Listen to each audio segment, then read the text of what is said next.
In this video, I want to tell you about the story of my English learning journey. I went from understanding nothing in English to getting my C2 level certificate, IELTS band score 9, Cambridge CELTA grade A. But how did it happen? I am pretty sure my story has a lot to teach you, because I am a non-native English speaker. English is not my first language. In fact, it's my third. So how did I learn English? It all started when I was 8 years old. Back then, I remember clearly, one day, a friend of mine, a classmate, came, sat next to me and said, "Did you know that this creature is called a fish in English?"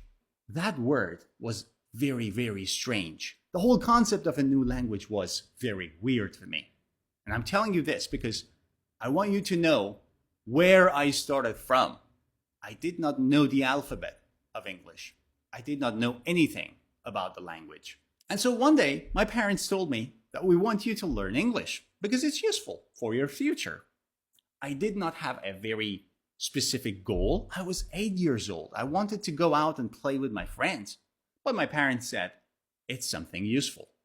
And actually, right now, I'm very grateful for what they did. So they said, you need to learn English. And back then, there was only one option.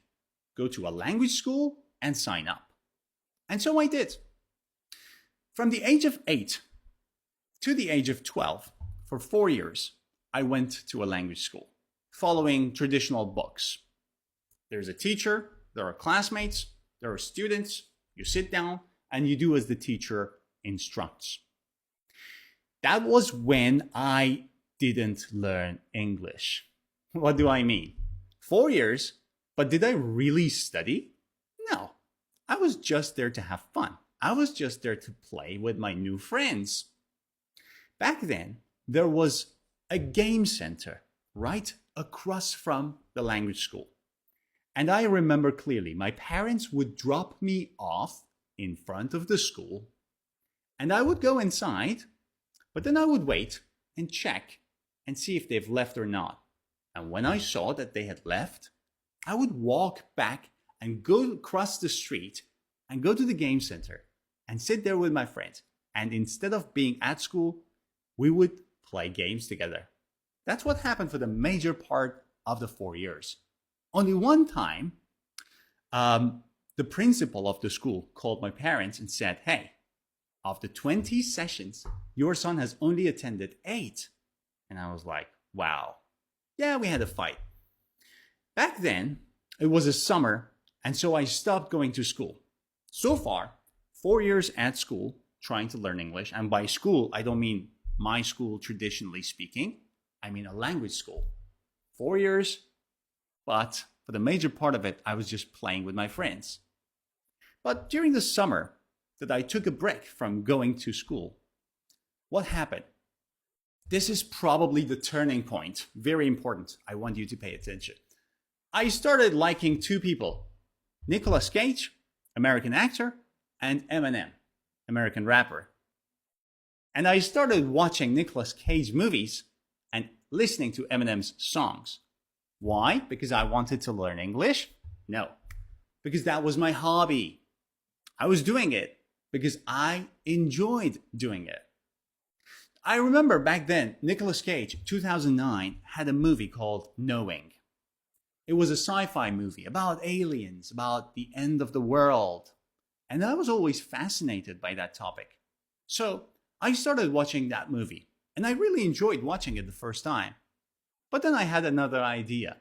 Because Nicolas Cage was my role model, and I wanted to act like him, and I wanted to be like him, and I wanted to sound like him, I started watching the video without the subtitle, playing the video, listening to one line, pausing the video, and writing down what I understood.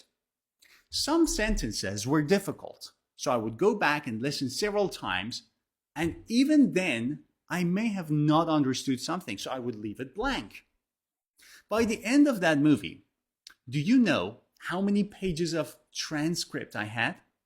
This much paper, very thick. A4 paper, front and back. And it took me about 2 months, 2.5 months to finish the movie. But I did it not because I wanted to learn English, but because I was having fun. And that's what I want you to pay attention to. So I'm not telling you to go and do that if you want to learn English. There is a different lesson here. I was enjoying it. It was my hobby. Or let's talk about Eminem. Back then I was really into Eminem's rap. Not generally rap, but Eminem's rap. And I would listen to his music and try to memorize the lines. I wasn't transcribing. This time I was memorizing and reading out loud, trying to follow him. And you know, when you were singing hip hop, when you're singing rap, your tongue has to move a lot. Your jaw has to move a lot. And your brain has to keep up. So listening to Eminem's songs trained my ear. Repeating after him trained my jaw and my tongue and my speaking muscles and my brain. But I was doing all of that not because I wanted to learn English, but because I wanted to have fun. And so after that summer, I went back to the language school. But this time something was different. This time I was the best student in that class. This time I could easily talk to other people. This time I got the highest grades. This time people would ask me questions, even though I was the youngest in that class. This time I knew how to speak English. So did I learn English from the school or from what I did? I would say mainly from what I did with Nicolas Cage movies and Eminem's songs. But the lesson here is, I did that not because I wanted to learn. I did it because I wanted to enjoy and have fun. I was pursuing my hobbies in English. And that's what I'm encouraging you all to do. What's your hobby? Think about it. What do you do in your free time? What do you like doing in your free time? If you like playing tennis or watching tennis, do it in English. If you have a favorite soccer team or football team, follow the news of that football club in English. If you are interested in a particular field, let's say nutrition or baking or cooking or making drinks, follow content creators who are doing that in English. Pursue your hobby in English. But that's not the entire story. There's more to it. Another reason why my fluency improved a lot was because I was very shy. I still am. But how does being shy help you? If you are shy, if you are an introverted person, you would understand this the most. When you are shy, you spend most of your time alone. Not with friends, not with people, alone. Because going out with people would drain your energy. So you spend your time alone. And when you spend time alone, you talk to who? To yourself. That self-talk is usually in your mother tongue. But I did one thing. I would imagine that I am talking to my imaginary friends, Eminem and Nicolas Cage. And I would talk to them in my room alone. I would talk to them in English because they speak English. And so for them to be my friends, I would need to speak in English. So that changed my self-talk and my inner voice from my mother tongue to English. And when you start talking to yourself in English and thinking out loud in English, it changes something in your mind. Do you know what it changes? It kills one of the biggest fluency blockers. It kills translation. When you think and talk to yourself in English, you train your mind to switch to your second or third language, in this case, English, from the beginning. So instead of thinking in your mother tongue first and then translating, your mind would directly go to English. And that's what happened with me. That's one of the things that really helped me. Even now, when we travel, when I go to the sea and I'm swimming and having some quality time, I talk to myself out loud. Not because I want to improve my fluency, but because I'm an introverted person. And I imagine scenarios, introverted people know. I imagine scenarios, and in those scenarios, I talk. I imagine a room full of people and I explain something to them as an expert. I imagine Eminem with me there in the sea and we talk. So imagination helps you a lot. Imagine yourself in different scenarios and talk to yourself. In many of my videos, I have told you that self-talk in English would make your brain switch from your mother tongue to English, and that would help you think in English and stop translating, because translation is number one reason why non-native speakers cannot speak fluently. You cannot translate that fast, and in many languages, words or structures do not directly translate to English. Sentence structures are different. Comparing Italian to English, I would say, sentence structures are very different. So you can't directly translate word for word and hope that it means the same thing or it has the correct structure. Translation is very bad, and the way to kill it is to speak to yourself. That's what I did naturally because I was shy. If you are not shy, if you are extroverted, you can either find and meet different speaking partners, or you can train yourself or force yourself to talk to yourself in English. Very helpful technique. Okay, let's see what else I have to tell you. Oh yeah, very important thing. At the age of 19, I was quite confident in my English. I was fluent, I could speak, I could get my message across, and I knew a lot about English grammar. At the age of 19, I went to university and I needed to become financially independent. And I was like, I need a job, but what can I do? Why not teach English to kids?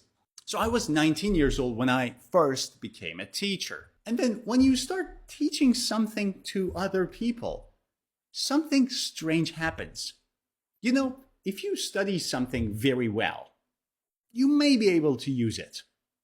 If you teach it to someone, you will be able to use it 100%. And do you know how I learned this? Back in high school, when I was preparing for exams, for example, physics or math, I would study at home very well. I would go to school ready for the exam. And then my classmates, my friends would ask me questions like, oh, I did not understand this part. Can you explain it to me if you know it? And I would say, yeah, I know it and I can explain it to you. So I would explain it to them. And then in the exam, I would do very well. And after that, I would never forget that. And I realized, even when I started teaching English to kids and young learners, that when you teach something very simple to someone else, that thing in your head becomes internalized, meaning you will never ever forget it again. Learning it is one thing, teaching it will do something different in your head. I cannot exactly explain, you have to experience it yourself. I can't explain what or how, but it does. So, at the age of 19, I became a teacher, and for 10 years, I taught English up until the age of 29. And the more you teach English, the more you internalize that knowledge, the easier it is for you to use it. It becomes like a toolbox ready to use, and you become like an expert at using that toolbox. So here's something for you guys to try. I want you to do this from now on. When you learn something new in English and you practice, you do some exercises, activities, you write down a text or sentences, I want you to do one thing. Find someone around you who does not know that and teach them. For example, let's say you learn zero conditional sentences. If present, present, for something that is always true. If you heat water, it boils. Go ahead and teach this new thing that you've learned to your friends or to your parents or to your siblings, brothers and sisters, to someone who doesn't know it. Teach it to someone and see what happens to you. You learned 5 new words today? Good. Go ahead and explain those words to someone else and see what happens next.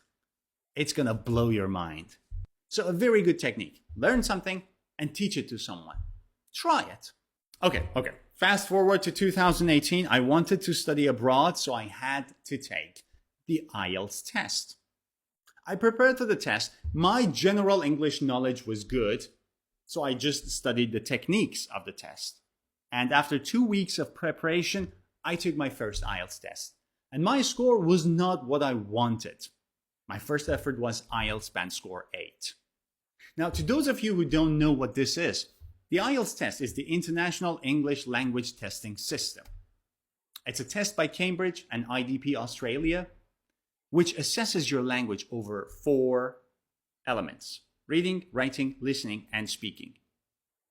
And you take this test if you want to study abroad or to live abroad. I wanted to study abroad. I took the test, and my first effort was IELTS band score 8 in the academic module.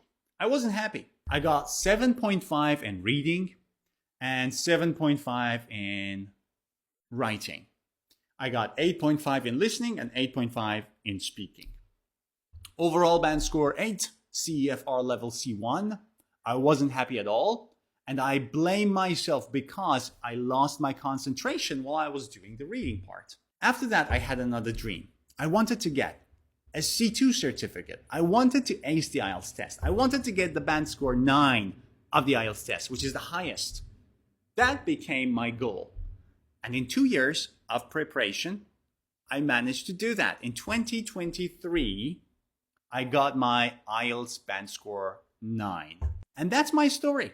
That's how I went from not knowing anything in English, not understanding the word fish, not knowing the alphabet, to getting my C2 certificate, getting my IELTS band score 9, maxing out my English level. The reason why I'm sharing this story with you is because I'm a non-native English speaker.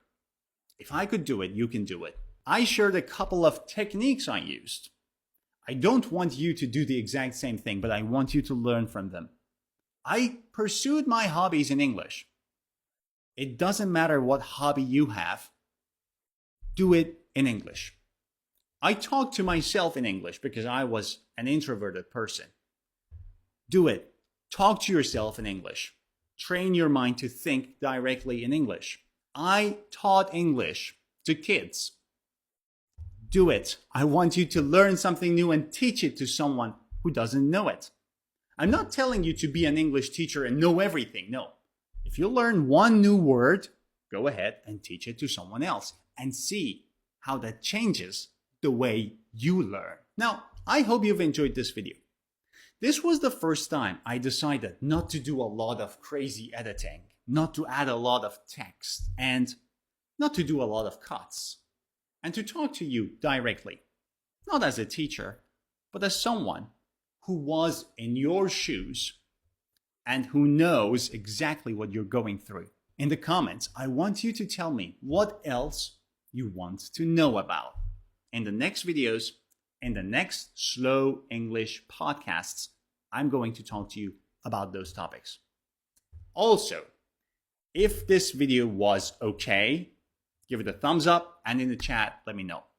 If it was too fast, let me know, so in the next videos, I would speak slowly. Okay? I hope you've enjoyed this. See ya. Bye.